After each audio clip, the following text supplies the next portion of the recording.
जय श्री श्याम। वाहेगुरु जी का खालसा, वाहेगुरु जी की फतेह। तो दोस्तों, मैं आप लोगों के लिए लेकर आ गया हूँ कक्षा 12th फिजिक्स, जिसकी आप सभी को चिंता होती है क्योंकि इस सब्जेक्ट को सभी हार्ड समझते हैं। लेकिन मैं आप लोगों के लिए इस सब्जेक्ट को, इस विषय को बहुत ही आसान बनाने वाला हूँ और उसके लिए मैं आपको को क्या क्या उपलब्ध करवाने वाला हूँ यह आप लोगों को मैं बता देता हूँ। जैसा कि आप अपनी स्क्रीन पे देख पा रहे हो, आपको मैं कक्षा 12th फिजिक्स के सभी नोट्स प्रोवाइड करवाऊँगा, वो भी इसी चैनल के ऊपर। इस चैनल के ऊपर आप लोगों को कक्षा 12th फिजिक्स का पूरा सिलेबस मिलेगा, ये मेरा आपसे वादा है। पूरा सिलेबस आपको मिलेगा। इसके अलावा आप लोगों को पीडीएफ मिलेगी। पीडीएफ इसके साथ साथ, जिससे कि आपके नोट्स अच्छे से प्रिपेयर हो सके, आपको लिखने की यहाँ पे झंझट खत्म हो जाएगी। आप लोगों को मैं पीडीएफ उपलब्ध करवा दूंगा। एक बार आप लोगों को मैं इस पीडीएफ की झलक दिखला देता हूँ। झलक दिखला जा, देखिए, झलक देख लेना आप। यहाँ पर ये अपनी संस्था का लोगो है और यहाँ पे आप देख रहे हो वाटर मार्क के रूप में यहाँ लिखा हुआ है Shri Guru Nanak classes bye ER Lakhan sir. यानी मैं आपका दोस्त और होस्ट ER लखन सर। आप लोगों को मैं पढ़ाऊँगा फिजिक्स। क्या पढ़ाऊँगा? फिजिक्स। ठीक है। इसके अलावा आप लोग यहाँ पर कक्षा 10th के भी संपूर्ण हैंड रिटन नोट्स के द्वारा जो पूरा व्याख्या मैंने की है उसकी भी प्लेलिस्ट आप लोग देख सकते हो। इसके अलावा कोई अगर जनरल साइंस की तैयारी करता है तो उसके वीडियो भी इस चैनल पर उपलब्ध है। तो आप अगर आप देख रहे हो तो ये सही है, अगर आप किसी को बताना चाहो तो उसे भी बता सकते हो। ठीक है, ओके। देख तो एक बार झलक देख लेते हैं। झलक देखिए, आप लोग फिजिक्स के नोट्स की झलक देख लीजिए। ये जो आप नोट्स देख रहे हैं, ये फिजिक्स के जो नोट्स हैं, ये देखिए बहुत शानदार तरीके से लिखे हुए हैं, बहुत अच्छे तरीके से आपके लिए प्रिपेयर करवाए गए हैं। नीचे यहाँ पर एड्रेस लिखा हुआ है और यहाँ पर यूट्यूब चैनल का नाम और मेरे फ़ोन नंबर दिए हुए हैं। आप लोगों को पीडीएफ अगर चाहिए तो आप इस नंबर पर आप मेरे को मैसेज कर देना, आप लोगों को मैं पीडीएफ उपलब्ध करवा दूंगा। इसके अलावा आप लोगों को अगर और कोई भी समस्या रहती है तो आप बेझिझक मुझे कॉल कर सकते हो और आप अपना डाउट क्लियर कर सकते हो। ठीक है। और देखिए यहाँ पर इस तरीके से पहले चैप्टर के यहाँ आपको जो डायग्राम भी है वो भी बहुत अच्छे तरीके से बताए गए। डायग्रामों के साथ आपको बताया गया डेरिवेशन भी बहुत अच्छे तरीके से।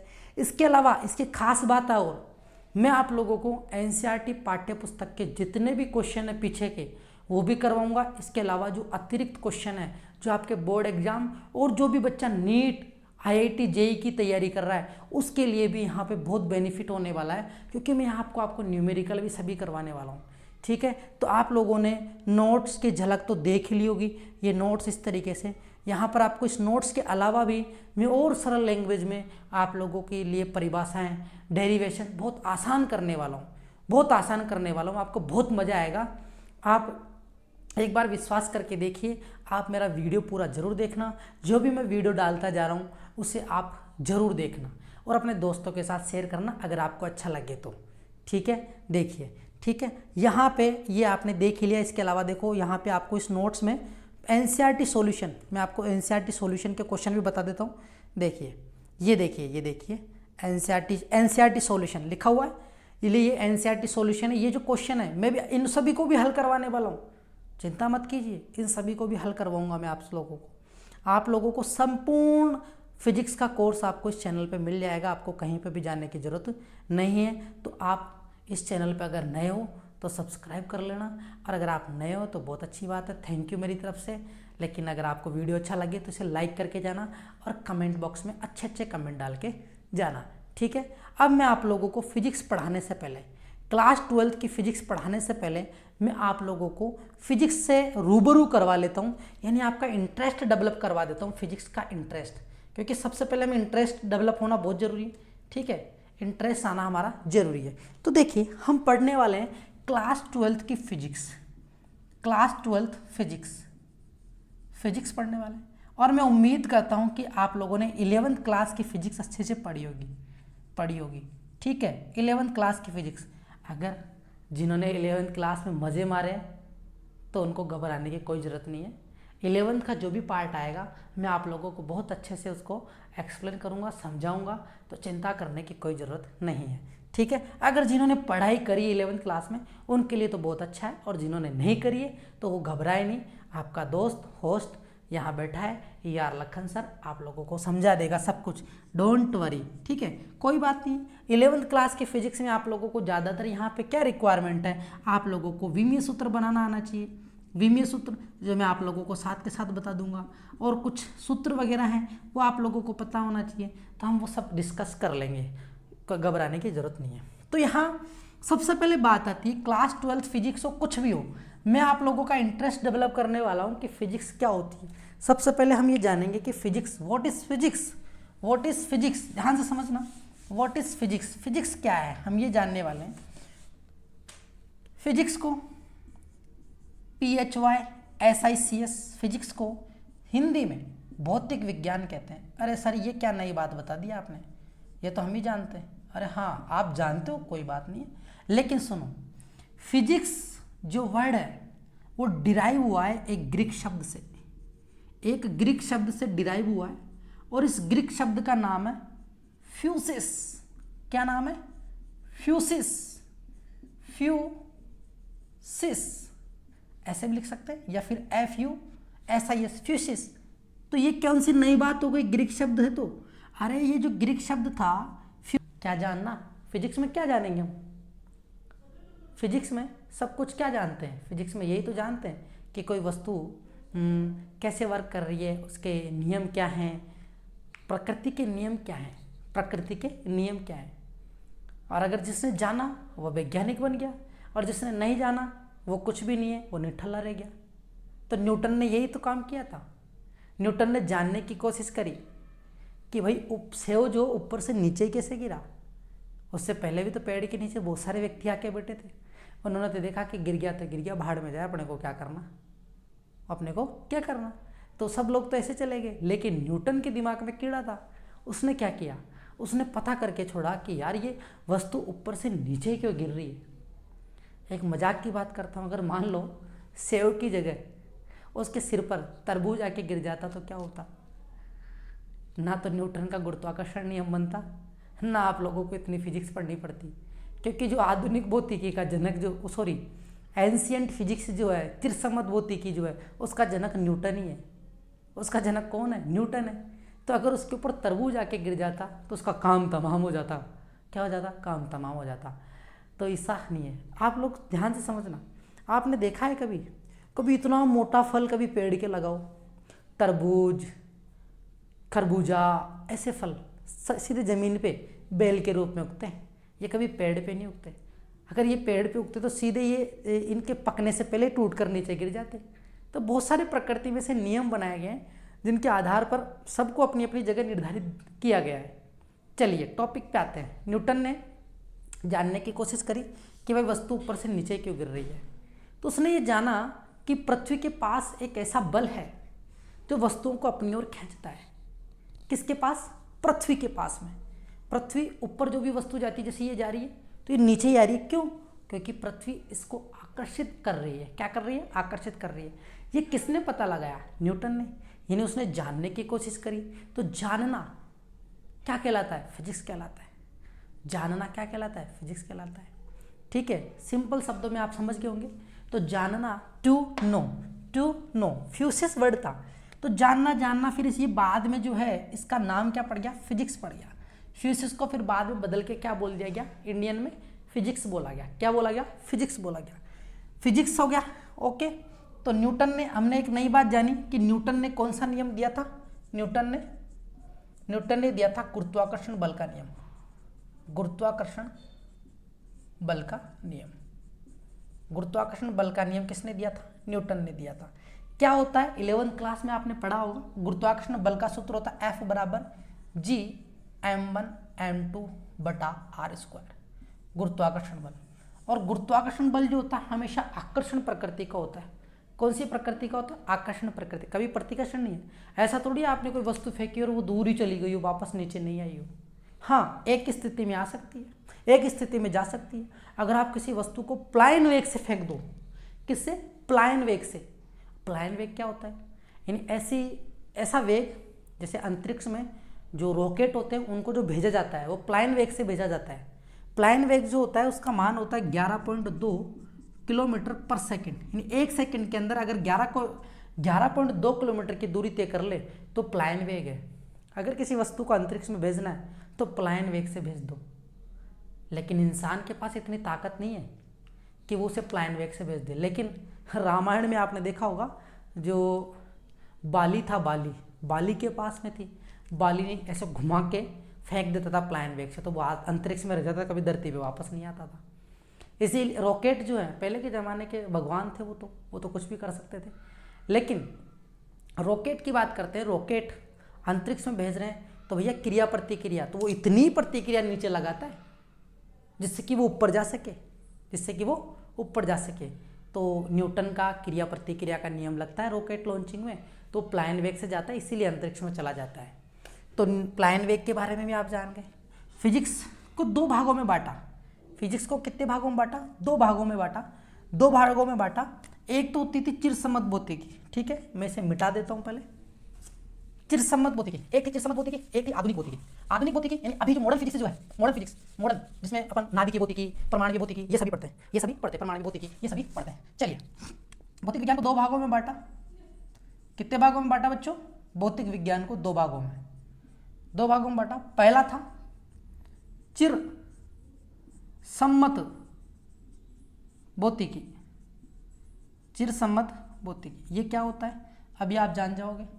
एक थी आधुनिक भौतिकी, क्या होती है देखिए। चिर सम्मत भौतिकी का मतलब है पुराने जमाने की जो फिजिक्स थी, सन 1900 से पहले की जो भौतिकी थी उसे चिर सम्मत भौतिकी बोलते थे, और जो अभी मॉडर्न फिजिक्स है उसे आधुनिक भौतिकी बोलते हैं।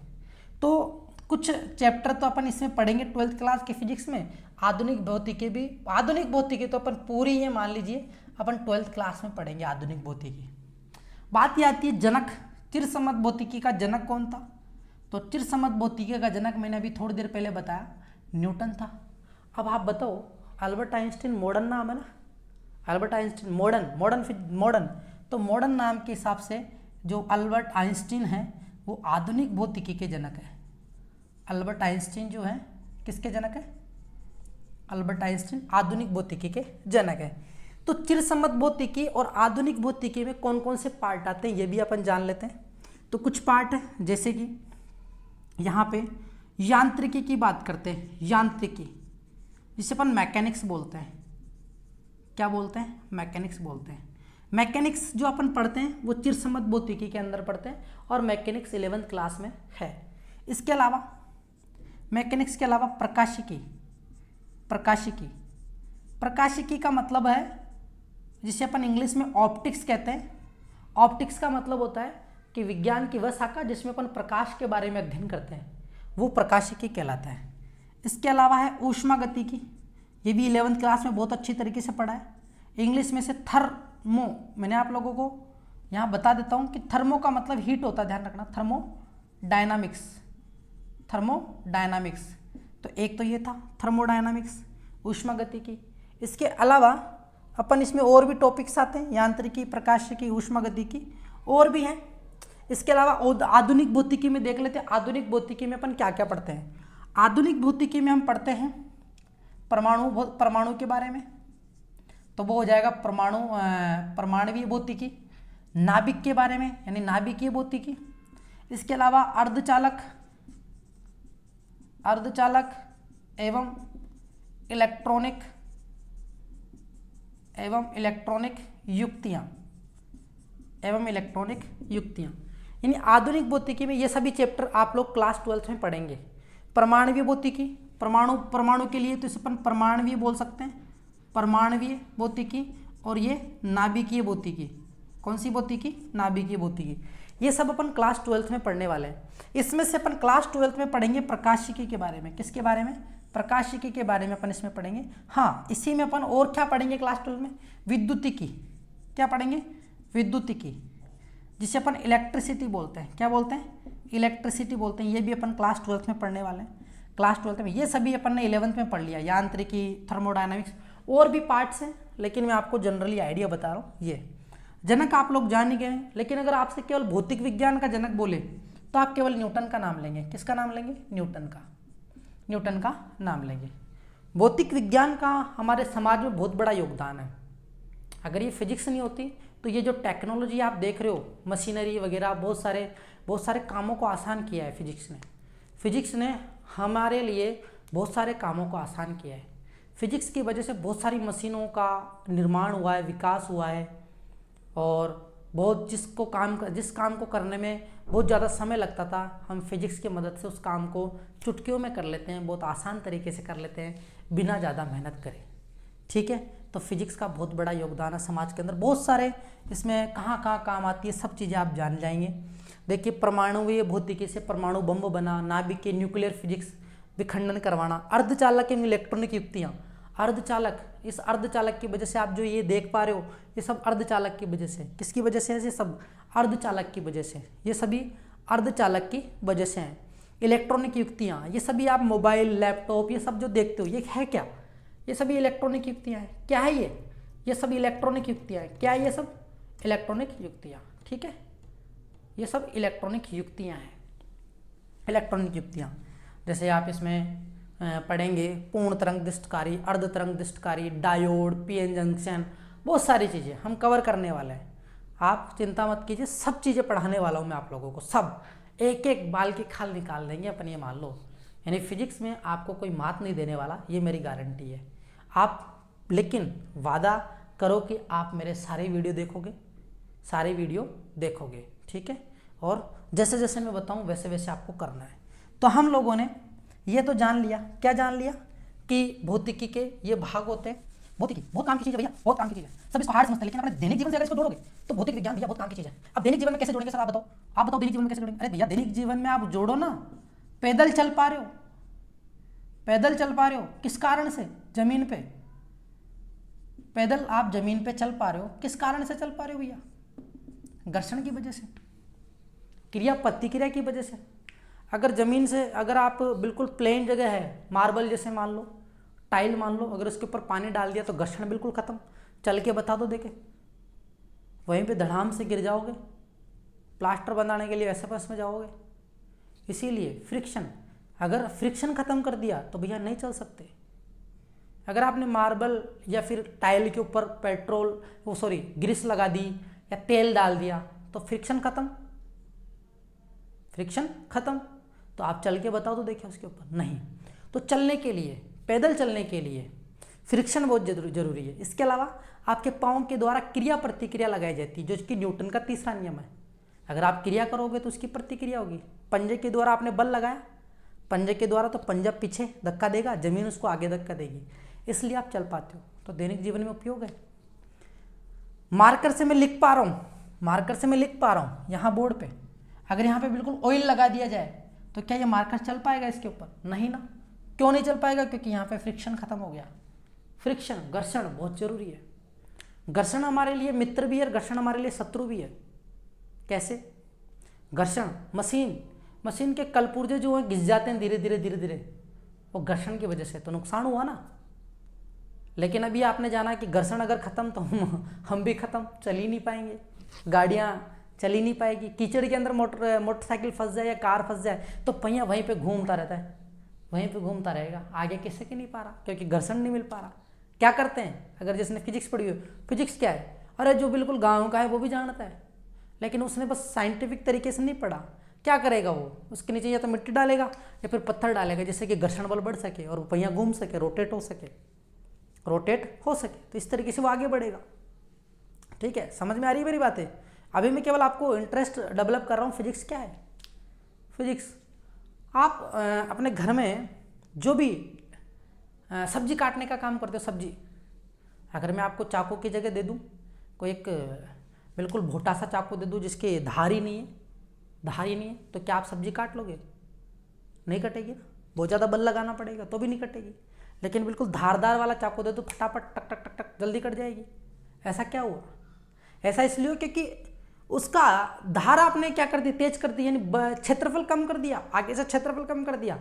और क्षेत्रफल कम करने से दाब बढ़ जाता है। क्षेत्रफल कम करने से क्या हो जाता है? दाब बढ़ जाता है, और जिससे कि सब्जियां आसानी से कट जाएगी ना। ये भी फिजिक्स का एक नियम है। अगर आपको कोई भारी से भारी वस्तु लेकर जानी है, भारी से भारी वस्तु, सूटकेस देखा आपने, पहले तो बैगों को टांग के लेके जाना पड़ता था, ऐसा उठा उठा के। गाँव के लोग जो पहले बड़ी बड़ी भरकम वजन उठा के लेके जाते, आजकल सभी के लिए वीआईपी काम कर दिया है। सूटकेस ऐसा बना दिया कि नीचे पहिए लगा दिए, कितना ही वजन हो पकड़ो और ऐसे स्टाइल में चश्मा लगा के और ऐसे चलो आराम से, स्टाइल की स्टाइल, और ज़्यादा जोर भी नहीं आ रहा, पहिया पूरा क्या कर दिया, बल के मान को कम कर दिया, वजन आराम से खींच पा रहे हो। तो फिजिक्स ने काम आसान किया नहीं किया? फिजिक्स ने ही तो किया है। क्यों? पहिया क्या करता है, पहिया क्या करता है, बल के मान को कम कर देता है। तो आपको कम बल में सारा काम हो गया, कम बल में सारा काम हो गया। तो इस तरीके से, और जैसे कि आपने देख लिया पानी के अंदर नाव तैर जाती है पानी, लेकिन नाव तो बहुत भारी भी होती है, तैर कैसे जाती है? लेकिन आपने कभी देखा नाव का नीचे का पार्ट इस तरीके से होता है? कैसा होता है? इस तरीके से, यानी यहाँ से देखिए एरिया कैसा कर, अगर ऐसा होता प्लेन बिल्कुल तो भैया डूब जाती नाव। एरिया देखना उसका इस तरीके का होता है, इस कारण से वो तैरती है। पत्थर की नाव बना दो, पत्थर की नाव देखें, पत्थर की नाव भैया उसकी डेंसिटी ज़्यादा है तो डूब जाएगी। ध्यान देना, जिसके घनत्व सबसे ज़्यादा होता है वो वस्तु डूबती है, और जिसका घनत्व कम होता है वो तैर जाती है, वो तैर जाती है। आप लोगों को बताया गया होगा कि अगर आप कभी कीचड़ में फंस जाओ तो क्या करना है। कीचड़ में फंस जाओ तो ऐसे नहीं कि पाँव को उठा के जो चलते रहो, एक पाँव डालोगे कीचड़ में और घुस जाएगा साला, फिर निकालने की कोशिश करोगे फिर दबेगा वो। इससे अच्छा है कि अगर आप फंस गए हो तो आप कीचड़ में लेट जाओ, जिससे कि आपका सरफेस एरिया बढ़ जाएगा, क्षेत्रफल बढ़ जाएगा, दाब कम लगेगा, आप नीचे नहीं जा पाओगे। अगर आप ऐसे कैसे खड़े रह गए तो भैया नीचे जाओगे, गर्दन दिखेगी फिर आपकी। तो थोड़ा फिजिक्स काम में ले लेना वहाँ पे भी। समझ रहे होंगे मेरी बातें? समझ रहे हो? फिजिक्स, ये प्रकाश, ये जो लाइटें आप देख पा रहे हो, ये सब फिजिक्स की वजह से है। थॉमस एल्वा एडिसन का नाम सुना होगा आप लोगों ने, जिसने बल्ब का आविष्कार किया। बल्ब का आविष्कार थॉमस एल्वा एडिसन ने किया, लेकिन उसको 100 बार फेल हुआ। लेकिन उसने ये नहीं माना कि मैं फेल हुआ। उसने पता क्या कहा? उसने कहा कि मैंने 100 बार ये देखी कि बल्ब को कैसे नहीं जलाया जा सकता। तो उसने नई खोज करी, उसने सब माना कि नई खोज करी है मैंने। तो ये सभी प्रकाश जो देख रहे हो आप, ये सब फिजिक्स की देन है। थर्मोडायनामिक्स, ऊष्मागतिकी 11वीं क्लास में है। जैसे उसमें आपने चालन, संवहन, विकिरण ऐसी विधियाँ पढ़ी होगी। चालन का मतलब आप लोहे के सरिये को यहाँ से गर्म करो। जैसे मान लो ये लोहे का सरिया, सपोज करो ये लोहे का सरिया है, गर्म करो यहाँ से। गर्म करते करते थोड़ी देर बाद में यहाँ से पकड़ रखा था, अगर लकड़ी का तने लगा हुआ तो भैया फेंक दोगे, क्योंकि वो ऊष्मा यहाँ से चलते चलते यहाँ पर भी चली जाएगी, तो वो गर्म हो जाएगा। इसे चालन कहते थे। संवहन का मतलब जब आप तपते हो, अगर सर्दियों में नीचे लकड़ी जला के फिर ऐसे तपते हो, हाथ ऊपर करते, कभी कभी तो अपन पीछे से भी तपने लग जाते हैं, पीछे को भी तपा लेते हैं। मेरे को ये समझ में नहीं आएगा भाई पीछे ज़्यादा सर्दी लगती है क्या? कभी भी तपने लगते हो तो पीछे का पार्ट जरूर दिखाते हैं सब लोग। लेकिन आप यहाँ पे ध्यान देना, जो ऊष्मा ऊपर उठ के आ रही है, हाथ आपने ऐसा थोड़ी कि आग के अंदर हाथ दे दिया, तो इसका मतलब आग संवहन विधि के द्वारा ऊपर पहुँच रही है। रेडिएशन, सर्दियों में आप थोड़ी सी भी अगर धूप निकल रही है तो आप धूप के पास खड़े हो जाना, आपका शरीर ऊष्मा प्रदान कर लेगा, गर्म होने लग जाएगा, थोड़ी सर्दी कम लगेगी। लेकिन उसके पास वाली वस्तु को टच करके देखना, वो ठंडी की ठंडी रहती है। ऐसी विधियाँ, बहुत सारी विधियाँ। कबूतर जो है अपने पंख फुलाकर बैठ जाता है, सर्दी कम लगती है, ये सब फिजिक्स के अनुप्रयोग है, एप्लीकेशन है, ये फिजिक्स के सब फिजिक्स के एप्लीकेशन है ना। और पहिया गोली क्यों बनाया? जैसे साइकिल का पहिया होता है ना, साइकिल का पहिया गोली क्यों बनाया? ऐसा भी तो बना सकते थे, क्यों बनाया साइकिल का पहिया? पहली बात, कम सरफेस एरिया घेर रहा है। 2πr सबसे ज़्यादा डिस्टेंस इसके द्वारा, अगर मैं 2πr निकालूँ सबसे ज़्यादा डिस्टेंस ये ट्रेवल करेगा एक चक्कर में। और अगर ऐसे तो भैया ये तो टूटता रहता है, एक बार बल यहाँ पे ज़्यादा लगता तो ये पिचक जाता है यहीं पे। यहाँ से फोर्स भी सभी जगह पे डिस्ट्रीब्यूट इक्वली हो रहा है, सब जगह पे, इसलिए पहिया गोल होता है। गोल होता है, ठीक है। सबसे पहले जो आदिवासी लोग थे पहले ऐसा ही बनाया था, फिर घिस के ऐसा बनाने लग गए। ऐसा बनाया उन्होंने तो जैसे ही बैठे, जैसे पहिया घूमता धचक, फिर दूसरे साइड से फिर घूमते धचक, यानी उनको दचके लगते हैं। और फिर देखे कि यार ऐसा क्या हो रहा है, फिर उन्होंने यहाँ से काटना चालू किया, यहाँ से काटा, फिर देखा यार थोड़ा और काटते हैं, फिर ऐसे करते उन्होंने गोला ही बना दिया कि भैया यहाँ पर सक्सेस है, एक गोला गोल पहिया, ये सक्सेस काम आया, सक्सेस होगा, सक्सेस होगा। ऐसे बहुत सारे दैनिक जीवन में उपयोग है फिजिक्स, आप डेली अपने लाइफ में काम में लो। कील, अरे कील ठोकना है, ये मान लीजिए अगर आपने इधर से ठोकना चालू किया, ठोको देकर दीवार में, साली घुसेगी ही नहीं। क्यों? यहाँ का क्षेत्रफल ज़्यादा है, तो कैसे घुसेगी? नहीं घुसेगी ना। क्षेत्रफल कम कर देना, हथौड़ा चोट मारना, घुस जाएगा। अब आप देखो हथौड़े का जो हथौड़ा होता है ना, हथौड़ा, ये हथौड़ा, तो ये डंडा लंबाई क्यों होता है? इतना सा भी तो हो सकता था, ये क्यों रखते हैं? ये अपन पढ़ेंगे बलागुण। बलागुण, स्टेयरिंग को अपन घुमाते हैं, दोनों तरफ इक्वल फोर्स लगाया जाता है, बलागुण पढ़ने वाले हैं अपने इसके अंदर। बलागुण क्या होता है, बलागुण भी बताऊंगा आप लोगों को। ये जो आप देख रहे हो इस तरीके से, वो हेडपम्प का अत्ता। अब आप हेडपम्प को चलो मजाक में वैसा करना, अपने दोस्त को बोलना कि चल तेरे को मान जाएंगे, तो ऐसा कर, हेडपम्प को है ना, हेडपम्प का जो हत्ता होता है, देखो हेडपम्प जो होता है ना, ये जो हत्ता होता है, उसका से बोलना कि तू यहाँ से पकड़ के दबा इसको, यहाँ से नहीं, यहाँ से। तो हेडपम्प वो यहाँ से दबाएगा तो उसको बहुत ज़्यादा बल लगाना पड़ेगा, जोर आएगा। और अगर उसको यहाँ से, उसको कहा कि यहाँ से दबा, तो आराम से दबा देगा, आहा, मज़े से। यानी ये हत्ता जितना लंबा ज़्यादा होगा, बल कम लगेगा। तो ये लंबवत दूरी का आपको मैं बताऊंगा कंसेप्ट क्या है, आप सभी जानने वाले हो। क्यों? अरे पीछे इसकी लॉजिक है भैया। डिज़ाइन के लिए आप छोटा भी तो बना सकते हो, लेकिन डिज़ाइन काम नहीं आती यहाँ पे। दरवाजे का जो दरवाज़ा होता है ना, दरवाजे का जो ये पकड़ने का होता है ना, जिससे अपन गेट खोलते हैं, वो यहीं क्यों लगाते हैं? यहाँ बीचों बीच में भी लगा देते, क्यों नहीं लगाया? फिजिक्स भैया, इसके पीछे भी क्या है? फिजिक्स है। ध्यान देना, बहुत सारी बातें हैं। अरे फिजिक्स में आप इंटरेस्ट तो बनाओ। सबसे शानदार, सबसे प्यारी सब्जेक्ट आपको फिजिक्स लगेगी। फिजिक्स आपको सबसे शानदार सब्जेक्ट लगेगी, समझ रहे हो? ध्वनि उत्पन्न होती है, ध्वनि उत्पन्न होना। अरे ध्वनि कैसे उत्पन्न होती है? फिजिक्स से। जब दो वस्तुएं आपस में टकराती है तो ध्वनि उत्पन्न होती है, प्रकाश टकरा टकरा कर आपकी आंखों में पहुंचता है, तब आप वस्तुओं को देख पाते हो। परावर्तन नहीं होता तो नहीं देख पाते। पानी में रखा हुआ सिक्का आपको ऊपर उठा हुआ दिखाई दे जाता है, ये भी एक घटना है। संकेतों को इतने दूर भेज देते, प्रकाश तार के द्वारा इतनी दूर कैसे चला जाता है, इलेक्ट्रिसिटी कैसे फ्लो होती है, ये सब फिजिक्स के अनुप्रयोग है। सब क्या है? फिजिक्स के अनुप्रयोग है। तो अब ये आप टेक्नोलॉजी देख रहे हो, मोबाइल वगैरह, बहुत सारी टेक्नोलॉजी ऐसी आ गई है। और आने वाला ज़माना तो और ज़्यादा टेक्नोलॉजी से भरा पड़ा है, और ज़्यादा टेक्नोलॉजियाँ हैं। तो फिजिक्स के मेरे हिसाब से बहुत अनुप्रयोग भरे पड़े हैं, लेकिन आप अनुप्रयोगों को समझो तो सही। समझोगे तभी तो आपका इंटरेस्ट डेवलप हुआ। किसी सब्जेक्ट को पढ़ने से पहले आप उसके बारे में समझो, इंटरेस्ट बनाओ कि यार है क्या, क्यों पढ़ रहे हैं अपन इसको। अगर आप कहीं पे तो अपना डेली लाइफ में तो काम ले सकते हो ना, अगर आपको फिजिक्स आती है तो आप अपना डेली, और आप अपने डेली लाइफ में रोज यूज करते हो फिजिक्स को। आपको पता ही नहीं, आप सुबह उठने से लेकर रात को सोने तक आपके इर्द गिर्द पूरी साइंस होती है, जिसमें सबसे ज़्यादा फिजिक्स होगी। बायोलॉजी में क्या है? बायोलॉजी में आपने खाना खाया, ये पच रहा है, ये सब बायोलॉजी है। फिजिक्स तो आपके सामने है। प्रकृति के सारे नियम जो होते हैं वो सब फिजिक्स है।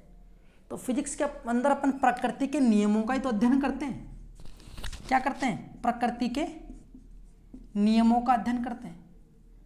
प्रकृति के नियमों का अध्ययन करते हैं। प्रकृति के नियमों का अध्ययन करते हैं, ठीक है। प्रकृति के नियमों का अध्ययन, ठीक। अरे यहाँ पे फ्यूसिस जो था, फ्यूसिस का अर्थ होता है study of nature's law, study of nature's law, study of nature's law. और साइंसिया का मतलब होता है टू नो, साइंसिया का मतलब होता है टू नो, साइंसिया का मतलब क्या होता है? To know. तो फ्यूसिस यानी अपन प्रकृति के नियमों का जो अध्ययन करते हैं उसे अपन क्या कहते हैं? फिजिक्स कहते हैं। क्या कहते हैं? फिजिक्स कहते हैं। तो प्रकृति के नियमों का अध्ययन करना ही फिजिक्स कहलाता है। अंडरस्टैंड। ये था फिजिक्स के बारे में, फिजिक्स का दैनिक जीवन में क्या क्या उपयोग होता है क्या। अब अपन क्लास 12th में क्या क्या पढ़ने वाले हैं एक बार मैं आपको रूबरू करवा देता हूँ। फिर उसके बाद में अपन नेक्स्ट पार्ट में चैप्टर नंबर 1 स्टार्ट करेंगे। क्या चैप्टर नंबर 1 स्टार्ट करेंगे। चलिए देखिए क्या क्या पढ़ने वाले हैं अपन क्लास 12 की फिजिक्स में, क्या क्या पढ़ने वाले हैं, क्योंकि हम 12th की फिजिक्स पढ़ने वाले हैं, तो इसलिए देखिए अपन इसमें यूनिट नंबर 1 पढ़ेंगे स्थिर विद्युतिकी, स्थिर वैद्युतिकी, ये पढ़ने वाले हैं जिसे अपन इलेक्ट्रोस्टैटिक्स बोलते हैं। यूनिट नंबर 2 मान लीजिए आप लोग, यूनिट नंबर 2 में हम पढ़ेंगे विद्युत विभव एवं धारिता के बारे में, या फिर आप कह सकते हो गतिक विद्युतिकी कह सकते हो। अगर अपन आरबीसी के अकॉर्डिंग बात करें तो वो गतिक विद्युतिकी कहलाएगा। गतिक विद्युतिकी जिसमें आवेश क्या करने लग जाएगा, गति करने लग जाएगा, गतिक विद्युतिकी। विद्युत चुंबकीय प्रेरण, कुछ यूनिट ऐसे हैं, कुछ चैप्टर ऐसे हैं जो आपने क्लास 10th में अच्छे से पढ़ लिया, वो उसका ब्रॉड यानी पूरा व्याख्या आप इनमें पढ़ने वाले हैं। विद्युत चुंबकीय प्रेरण, विद्युत चुंबकीय प्रेरण, विद्युत चुंबकीय प्रेरण के बारे में, विद्युत धारिता, विद्युत धारिता, विद्युत धारिता। इसके बाद आप इसमें विद्युत धारिता पढ़ने वाले हो और प्रकाशिकी पढ़ने वाले हो, प्रकाशिकी पढ़ने वाले हो, तरंग प्रकाशिकी पढ़ने वाले हो, तरंग प्रकाशिकी पढ़ने वाले हो, नाभिकीय भौतिकी, नाभिकीय भौतिकी, परमाणवीय भौतिकी और अर्धचालक इलेक्ट्रॉनिक परिपथ, 14वां चैप्टर जो है। यानी ये यूनिट्स हैं, ये इनके बारे में मैंने आपको आइडिया दिया है कि अपन क्या पढ़ने वाले हैं या क्या पढ़ने वाले हैं, ये मेन चीज़ें हैं। यहाँ पे मैं आप लोगों को चैप्टर्स के नाम भी बता देता हूँ कि कौन कौन से चैप्टर पढ़ने वाले हैं। ठीक है, ये तो मैंने आपको आइडिया दिया कि ये यूनिट इसके अंदर कवर होने वाली है। अब देखिए पहला चैप्टर क्या है। पहला चैप्टर देखिए विद्युत से संबंधित पहला चैप्टर अध्याय नंबर 1 आपका जो होगा, अध्याय नंबर 1 वो होगा विद्युत आवेश एवं क्षेत्र, विद्युत आवेश एवं क्षेत्र, ये आपका पहला पार्ट होगा। ठीक है, यूनिट नंबर 2 आवेश हो गया, क्षेत्र हो गया। यूनिट नंबर 2 में अपन पढ़ेंगे विद्युत विभव के बारे में, विद्युत विभव, विद्युत विभव एवं धारिता आप बोल सकते हो, धारिता भी पढ़ेंगे। यूनिट नंबर 3 में अपन पढ़ेंगे विद्युत धारा, इलेक्ट्रिसिटी, विद्युत धारा, विद्युत धारा। ठीक है, यूनिट नंबर 4 में अपन क्योंकि इसमें आवेश गति करने लग जाएगा तो विद्युत चुंबकत्व के बारे में पढ़ेंगे। तो ये आपके 14 चैप्टर रहने वाले हैं आपके क्लास 12th फिजिक्स के, और इसमें से आपके 30% सिलेबस जो कम हुआ है जो भी है वो मैं आप लोगों को हटा के पढ़ा दूंगा। लेकिन अगर आप नीट IIT JEE की तैयारी करते हो तो आप लोगों को क्लास 12 का पूरा सिलेबस पढ़ना होगा। तो जैसा आप लगेगा, अभी तो अपन स्टार्ट कर रहे हैं, अपन यहाँ पे क्लास 12 का पूरा सिलेबस करवाएंगे और जो भी हटे हुए टॉपिक है वो मैं आपको बता दूंगा। ठीक है, जैसे कि आप यहाँ पे देख रहे हैं, पहला पार्ट आप पढ़ेंगे विद्युत आवेश एवं क्षेत्र के बारे में कि आवेश क्या है और विद्युत क्षेत्र क्या है और इसके बारे में डेरिवेशन जो भी है। इसी में अपन कूलाम का नियम पढ़ेंगे, बहुत इंपॉर्टेंट टॉपिक है। दूसरा है विद्युत विभव एवं धारिता। विद्युत विभव, विभव क्या होता है क्लास 10th में आपने पढ़ा होगा। धारिता का मतलब है धारण करने की क्षमता। विद्युत धारा ये भी क्लास 10th में पढ़ा हुआ, लेकिन अपन अब क्लास 12 फिजिक्स में से बहुत बड़े लेवल पे पढ़ने वाले हैं क्योंकि हम बड़े हो गए हैं, स्टैंडर्ड क्लास में आ गए हैं। इसके बाद में आवेश को गति करवा देंगे तो वो गतिक विद्युतिकी कहलाता है, और आवेश गति करने लग जाता है तो चुंबकीय क्षेत्र उत्पन्न हो जाता है, तो उसे अपन चुंबकत्व के बारे में पढ़ेंगे। चुंबकत्व एवं द्रव्य के बारे में पढ़ेंगे। द्रव्य क्या है, एक पदार्थ है जो स्थान घेरता है, तो द्रव्य के बारे में अपन यहाँ पढ़ने वाले हैं। इसके अलावा विद्युत और चुंबक दोनों की बात आ गई, तो विद्युत के कारण चुंबकीय क्षेत्र उत्पन्न हो सकता है, चुंबक के कारण विद्युत क्षेत्र उत्पन्न हो सकता है। यानी प्रेरण मतलब प्रेरणा, तो विद्युत चुंबकीय प्रेरण के बारे में पढ़ेंगे। प्रत्यावर्ती धारा, ये आप लोगों की नई चीज़ है। प्रत्यावर्ती धारा हमारे घरों में आने वाली जो विद्युत धारा है वो प्रत्यावर्ती विद्युत धारा है। तो 50 हर्ट्ज़ की हमारे घरों में आती है, क्या है क्या नहीं सब इसके बारे में वर्ग माध्यम मूलमान सभी जब चैप्टर अपन पढ़ेंगे तब आप लोगों को पढ़ा देंगे। विद्युत चुंबकीय तरंग, इलेक्ट्रोमैग्नेटिक वेव। विद्युत चुंबकीय तरंग जैसे प्रकाश जो है एक तरीके की विद्युत चुंबकीय तरंग है, तो विद्युत चुंबकीय तरंगों की विशेषताओं के बारे में पढ़ेंगे सब चीज़ें। इसके अलावा बहुत इंपॉर्टेंट टॉपिक्स है, पूरी फिजिक्स का चैप्टर है किरण प्रकाशिकी एवं प्रकाशिकी अंतर। इसका कुछ पार्ट आप लोगों ने क्लास 10th में पढ़ लिया होगा, प्रकाश का परावर्तन, अपवर्तन, पूर्णांतरिक परावर्तन, ये सब चीज़ें आपने क्लास 10th में पढ़ी होगी। लेकिन इससे आगे का जो अपन इस यहाँ क्लास 12th फिजिक्स में पढ़ने वाले हैं, तरंग प्रकाशिकी, ये नया टॉपिक है आप लोगों के लिए, ये समझ में आएगा तभी ये आएगा, क्योंकि अपन प्रकाश के बारे में जानते हैं कि प्रकाश का दोगला नेचर होता है, डुअल नेचर होता है, कभी कण कभी तरंग की तरह व्यवहार करता है, तो किरण प्रकाशिकी ये हो गई, तरंग प्रकाशिकी हो गई। इसके अलावा विकिरण, प्रकाश एक तरह की विकिरण जो अपन पढ़ते हैं, विकिरण और द्रव्य की द्वैत प्रकृति, यानी इसी का कॉम्बिनेशन जो है, यानी डुअल नेचर जो बताया गया है, तो किस आधार पर बताया गया है, तो इस चैप्टर में अपन समझ जाएंगे। और अलग ही चैप्टर परमाणु, केमिस्ट्री से मिलता जुलता है, नाभिकीय, ये भी केमिस्ट्री से मिलता जुलता है। इलेक्ट्रॉनिक युक्तियाँ, अर्धचालक और सरल परिपथ, ये चैप्टर नंबर 14 है, ये पूरा इलेक्ट्रॉनिक्स पार्ट है। यानी आप लोग यहाँ पे अगर आप आगे जाके अगर आप बीटेक करते हो, इंजीनियरिंग करते हो, तो यहाँ पे समझना आप लोग क्लास 11 की फिजिक्स, तो आप ये मान लीजिए आप अगर शुरुआत में बीटेक कर रहे हो तो फर्स्ट ईयर में तो आपको पढ़नी पड़ेगी मैकेनिक, क्लास 11 की फिजिक्स तो आएगी उसी में सबसे ज़्यादा। लेकिन क्लास 12th में आप देखिए ये सब इलेक्ट्रिसिटी है, ये सब इलेक्ट्रिसिटी का पार्ट है, ये सब देख रहे हो। तो जो इलेक्ट्रॉनिक सब्जेक्ट लेगा, यानी जो ट्रेड यानी ब्रांच अगर इलेक्ट्रॉनिक्स लेता है, इलेक्ट्रिकल ब्रांच, इलेक्ट्रॉनिक्स में तो ये आता है, इलेक्ट्रिकल ब्रांच में उसको सब कुछ ये पढ़ना पड़ेगा, यहाँ तक का पार्ट जो है वो सब कुछ उसको इसमें पढ़ना पड़ेगा।